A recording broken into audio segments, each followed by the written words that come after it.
8 years running their theater program. And 6 years ago, I was on the phone with a friend of mine who lives here in Blue Mountain Lake, and they were telling me that the Art Center here in Blue Mountain was facing potential closure. And so I was doing volunteer work all around the world and realized that this was an area that I cared so much about that I wanted to come and do some meaningful work here. So I took a $70,000 pay cut and moved to the Adirondacks in January from Miami, Florida. And I was 32 years old at the time and took over the Art Center.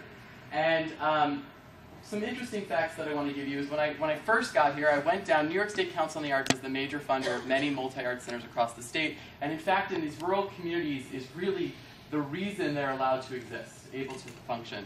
And my first week, I went down to New York City and met with them, and they were very kind, and they sat around the table, and they said, well, we're actually going to pull all your funding in a year. And I was like, what did I do?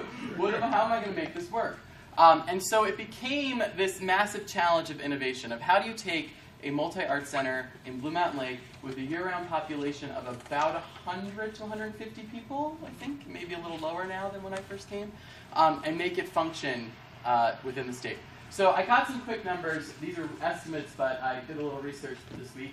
And there's 3 major art centers in the Adirondacks. There's the View down in Old Forge, the Adirondack Lake Center for the Arts here in Blue Mountain, and then Lake Placid Center for the Arts over in Lake Placid. And these are the ones funded by the New York State Council on the Arts. So if we add up our annual operating budgets, which is potentially all money spent right here in the Adirondacks, we have $2 million in annual operating, just between those 3 art centers. And then if we start to look at all of the small arts organizations that are sort of single discipline, things that are funded through decentralization funding, smaller groups, we come up to about $3.5 million. Then, when we add in sort of libraries, cultural organizations, non-art specific, we get to about $8 million. So this is $8 million in salary, which is the majority of where that money goes. Equipment, supplies, travel, gas, lodging, that's what we're spending our money on in the arts. This number is based on actual sales. But if we look at the potential of cultural tourism and the expenses that go along with that, gas for tourism, hotels for tourism, retail for tourism, this number grows exponentially. And it's in fact a number that I believe people are doing a lot of research on for the Adirondacks, and we'll have some real data. But to get to the Art Center story, I think the reason I'm here is because, unlike most arts organizations, when I came in and realized the state that we were in, I decided that it was time to reinvent the arts model based on the geography and location of where we are. We are not able to, say, drive 35 minutes to come see a show.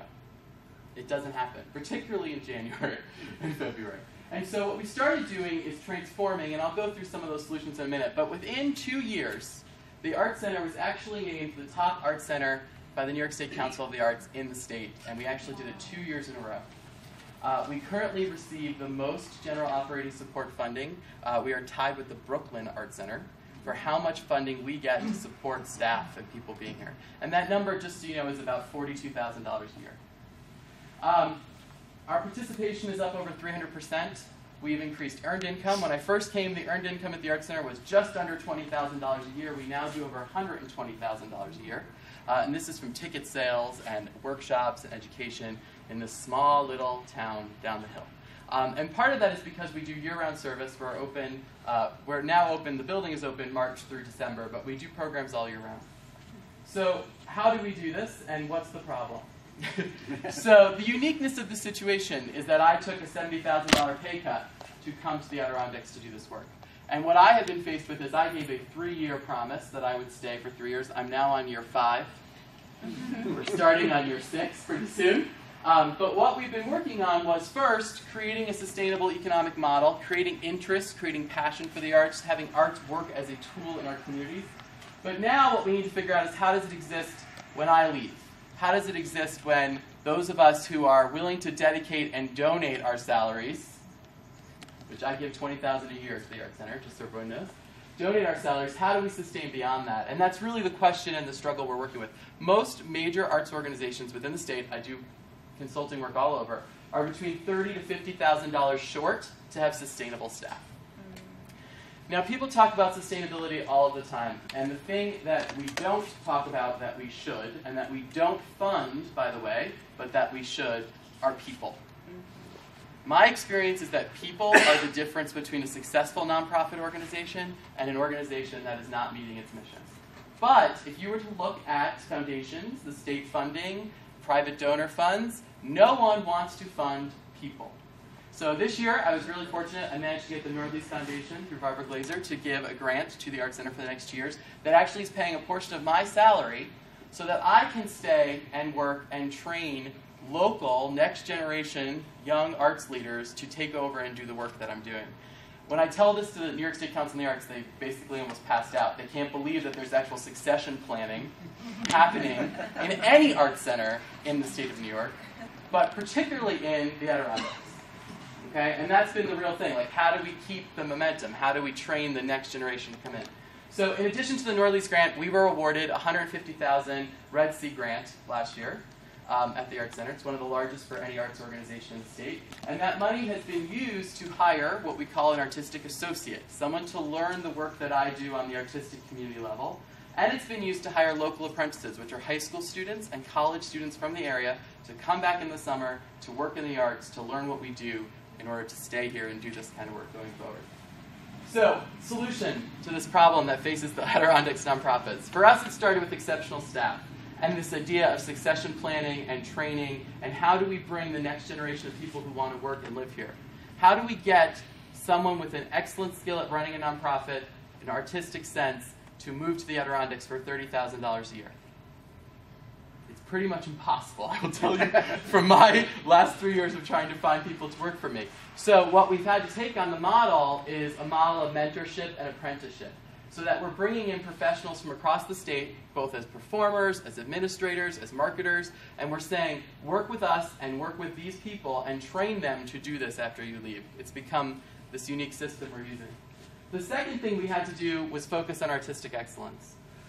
When I first came, if you were to look at the Art Center's grants, if you were to look at their messaging, it was all about how we're this little thing in the wilderness trying to survive. And in fact, I traveled all around the Adirondacks my first couple of days here, months here. It took a long time.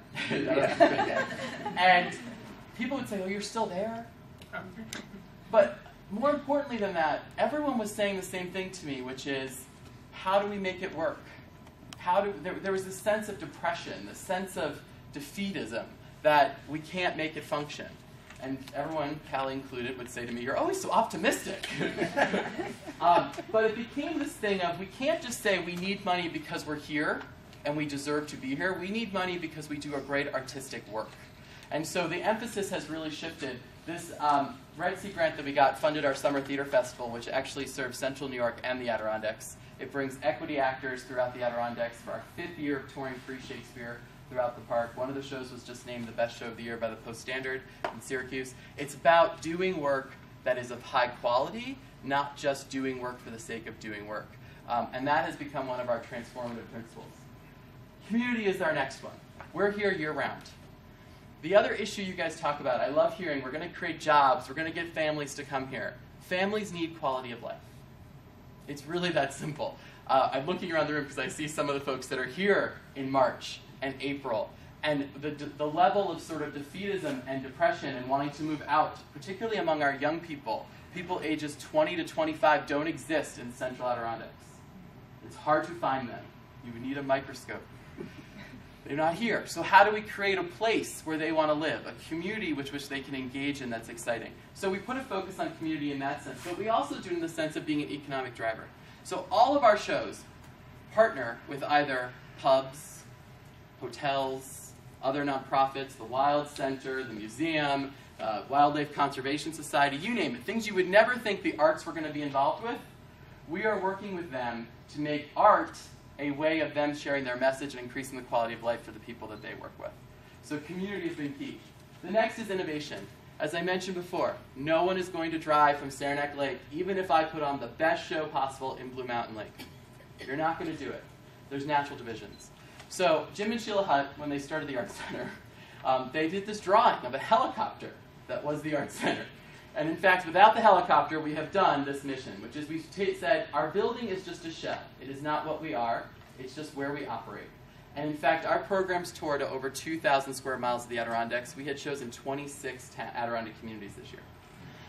We tour to different movie theaters, to different community centers, to different schools. Anywhere you think that a show can happen, we will put one on. We were in Clifton Fine a couple weeks ago doing Shrek for kids and charging nothing to get those communities to come check it out. We did a show in Tupper Lake that was actually sold out. Over 300 people came to see the show. And part of that was because we're taking the work to them and building support and infrastructure in that way. I'm almost done, I promise. Number 5 is, all right, you're looking at your phone. I was like, I'm in trouble. Number 5 is diversity. So people often say to me, we live in the Adirondacks. It is 98% Caucasian. What is diversity? What is diversity to you? So what we've done is we've started new programs. We have a program that we do every single spring that very few people know about that are not here in the spring, which is we work with Sunmount, which is the state organization for taking care of adults with disabilities, and we partner with the Long Lake Central School, and they bring in about 15 clients, and we use about 30 of the students, and they work together to put on a show. And then we actually go into the Sunmount facility in Tupper Lake and put on a show with the clients who are unable to leave. Actually, today we are teaching an art class there.